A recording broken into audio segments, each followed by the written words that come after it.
एक दिन ऐसा आएगा, शाम का वक्त था, आसमान में सूरज आखिरी सांसें ले रहा था और एक छोटा सा कमरा अंधेरे में डूबा हुआ था। उसी कमरे में एक लड़का बैठा था, नाम था आदिल। कमरा छोटा था, दीवारें टूटी हुई और कोने में रखी एक पुरानी मेज जिस पर एक सपना रखा था। आदिल कोई खास नहीं था, ना अमीर, ना बहुत पढ़ा लिखा, ना ही किसी की नजरों में जरूरी। वो बस एक आम सा लड़का था जिसके दिल में कुछ कर दिखाने की आग थी। बचपन और ताने। आदिल बचपन से ही अलग था। जब बच्चे खेलते थे वो चुपचाप बैठकर आसमान को देखता था। लोग कहते ये थोड़ा सुस्त है, कोई कहता इसे दुनिया की समझ नहीं। स्कूल में भी हाल वही था, टीचर नाम लेकर डांटते, क्लास हंसती, दोस्त कम थे और जो थे वो भी तब तक जब तक आदिल उनके काम का था। उसका घर भी आसान नहीं था, पिता दिहाड़ी मजदूर, माँ सिलाई का काम करती। कई बार चूल्हा जलता था, कई बार नहीं, लेकिन आदिल ने कभी शिकायत नहीं की। वो चुपचाप सब सहता रहा। पहला सपना। एक दिन उसने अपने पिता से कहा, अब्बा मुझे कुछ बड़ा करना है। पिता हंस दिए, बड़ा, पहले पेट भरना सीख ले बेटा। वो हंसी मजाक नहीं थी, वो मजबूरी थी। उस रात आदिल बहुत रोया, लेकिन उसी रात उसने पहली बार खुद से वादा किया, एक दिन ऐसा आएगा जब लोग मुझे मेरी हालत से नहीं, मेरी मेहनत से पहचानेंगे। दोस्तों का बदलता रवैया। जैसे जैसे वक्त बीतता गया, आदिल और मेहनती होता गया। वो देर रात तक जागता, कभी किताबों के साथ, कभी कागज कलम के साथ। लेकिन दोस्त कहते, पागल है क्या, इतनी मेहनत किस लिए, हमारे साथ टाइम बर्बाद कर, मजे कर। जब आदिल मना करता तो मजाक बनता। धीरे धीरे वो दोस्तों की महफिल से अकेलेपन की दुनिया में आ गया।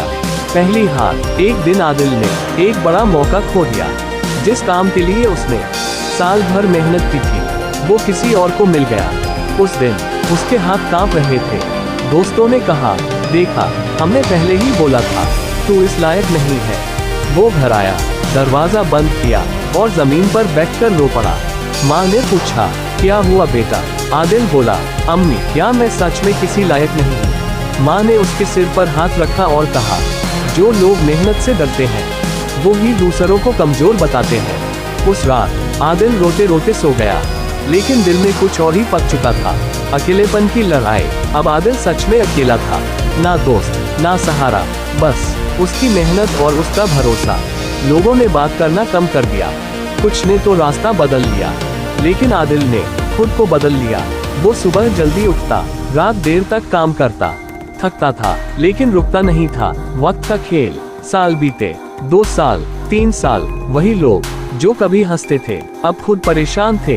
और आदिल, वो धीरे धीरे आगे बढ़ रहा था, छोटा सा नाम बनने लगा था, लोग पहचानने लगे थे। एक दिन उसे वही काम मिला जिसे पाने का सपना उसने सालों पहले देखा था। उस दिन उसकी आंखें नम थीं।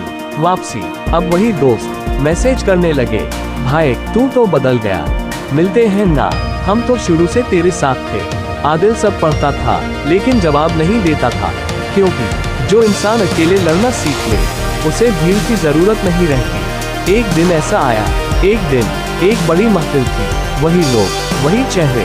अब आदिल सामने था, आत्मविश्वास के साथ लोग तारीफ कर रहे थे, हाथ मिला रहे थे। एक दोस्त बोला, काश उस वक्त तेरा साथ दिया होता। आदिल मुस्कुराया और बोला, कोई बात नहीं, वो वक्त मुझे मजबूत बनाने के लिए जरूरी था।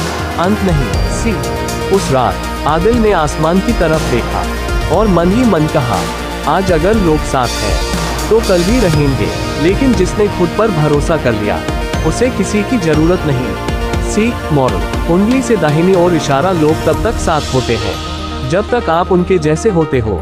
उंगली से दाहिनी ओर इशारा, जब आप आगे बढ़ते हो तो वही लोग पीछे खड़े होकर पछताते हैं। उंगली से दाहिनी ओर इशारा याद रखना, एक दिन ऐसा जरूर आएगा जब लोग कहेंगे, काश हमने उसका साथ दिया होता।